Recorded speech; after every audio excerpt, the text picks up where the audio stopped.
the mysterious rock with the strange door in Kar al-Farid, Saudi Arabia. Mystery for archaeologists is this huge carved boulder in Saudi Arabia called Lonely Castle. The unfinished structure is believed to date from the 1st century AD to the Nabataean era. Qasr al-Farid is part of Madain Saleh, a pre-Islamic archaeological site located in Al-Ula, Saudi Arabia. In 2008, UNESCO declared Madain Saleh a World Heritage Site, and it's the first World Heritage Site in Saudi Arabia.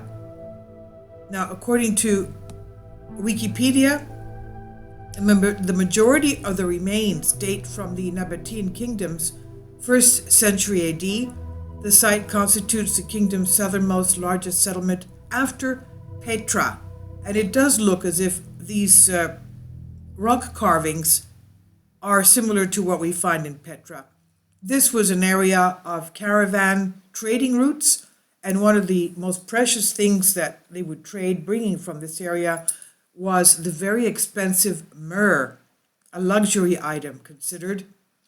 Now, the Quran places the settlement of the area by the Thamudi people during the last days of Salih, between those of Nun, that is Noah, and Hud, and those of Ibrahim, meaning Abraham, and Musa, meaning Moses. So it was there since that time. But the definitive historical chronology can't be obtained through the order of verses due to the fact that the Quranic chapters deal with different subjects in non-chronological order. According to the Islamic texts, the Thamudis were punished by Allah, God, for their practice of idol worship, being struck by an earthquake and lightning blasts. Thus, the site has earned a reputation as a cursed place, an image which the national government is attempting to overcome as it seeks to develop Madain Saleh for its potential for tourism. Kindly support my Patreon account since YouTube has again demonetized my YouTube channel. The daily posts are 5 videos daily, and they are totally different from what I have on my YouTube channel. Thank you so much for your support and that you find all my content so interesting. You'll find the Patreon account details in the description box below. And here are the double doors. As we can see, it reminds us of what we see in the Petra area. Now, in 2008, UNESCO proclaimed Madain Saleh Site for Patrimony, becoming Saudi Arabia's first World Heritage Site, chosen for its well-preserved remains from late antiquity, especially the 131 rock-cut monumental tombs with their elaborated ornamented facades of the Nabataean kingdom. Yeah, so these were basically tombs. Location of Hegra is situated 20 kilometers or 12 miles north of the town Al-Ula, 400 kilometers or 250 miles northwest of Medina, and 500 kilometers or 310 miles southeast of Petra, Jordan. The pre-Dedanite area, according to Islamic tradition, the site of Al-Hijri was settled by the tribe of Thamud, who took for themselves palaces from its plains and carved from the mountains their homes. The tribe fell to idol worship, and oppression became prevalent in Salih, to whom the site's name of Madain Saleh is often attributed, called on the Thamudis to repent. They disregarded the warning and instead commanded Saleh to summon a pregnant she-camel from the back of a mountain.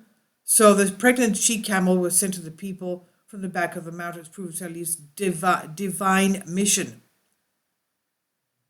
However, only a minority heeded his words, and non-believers took the camel instead of carrying forward as they were told. Now, rock writings.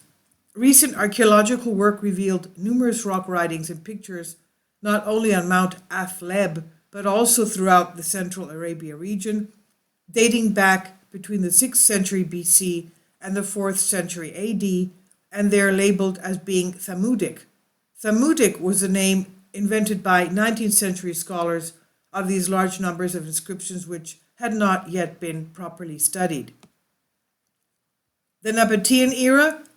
The extensive settlement of the site took place during the 1st century AD, when it came under the rule of Nabataean king Aretas IV Philopatris, Al-Hariv IV, 9 BC to 40 AD, who made Hegra Mada in Salih the kingdom's second capital after Petra in the north. The place enjoyed a huge urbanization movement, turning it into a city. Characteristics of Nabataean rock-cut architecture, the geology of Hegra Mada in Salih, provided the perfect medium for the carving of monumental structures with Nabataean scripts inscribed on their facades. The Nabataeans also developed oasis agriculture, digging wells and rainwater tanks in the rock and carving places of worship in the sandstone outcrops.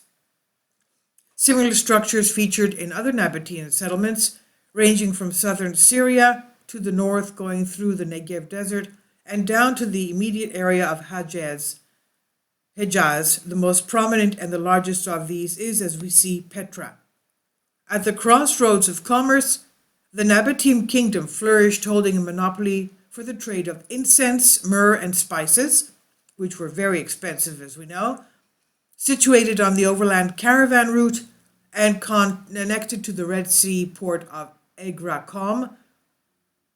Hegra was, as is known among the Nabataeans, reached its peak as a major staging post on the main north-south trade route.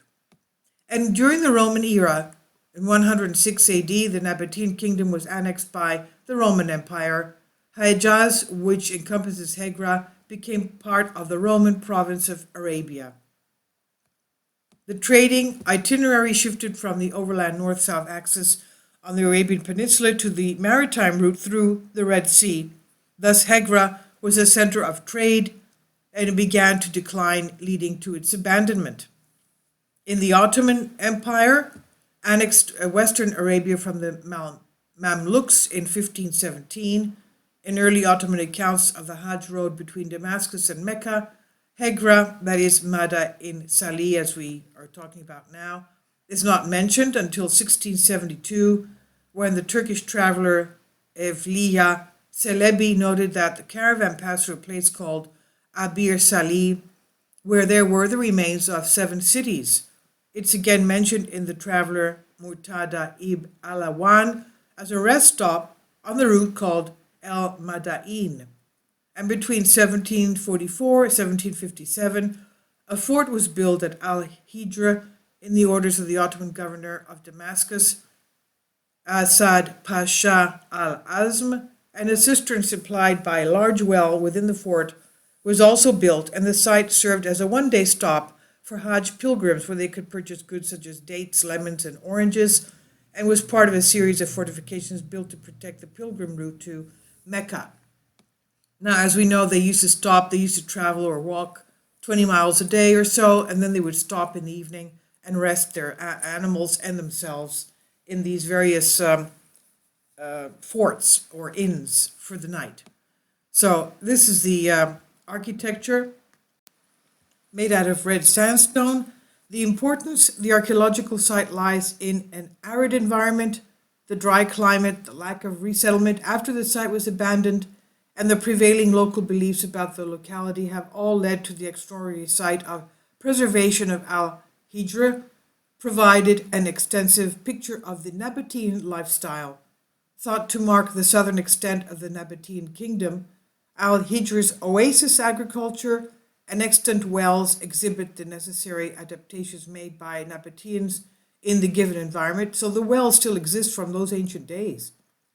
Its markedly distinct settlement is the second largest among the Nabataean kingdom, complementing that of the more famous Petra archaeological site in Jordan, and the location of the site at the crossroads of trade, as well as the various languages, scripts, and artistic styles reflected in the facade of this monumental tomb, further sets it apart from other agricultural sites. It has duly earned the nickname the capital of monuments among Saudi Arabia's 4,000 archaeological sites. And this is according to Wikipedia. Hegra Mada in Salih. Please leave your comments and thank you for your support.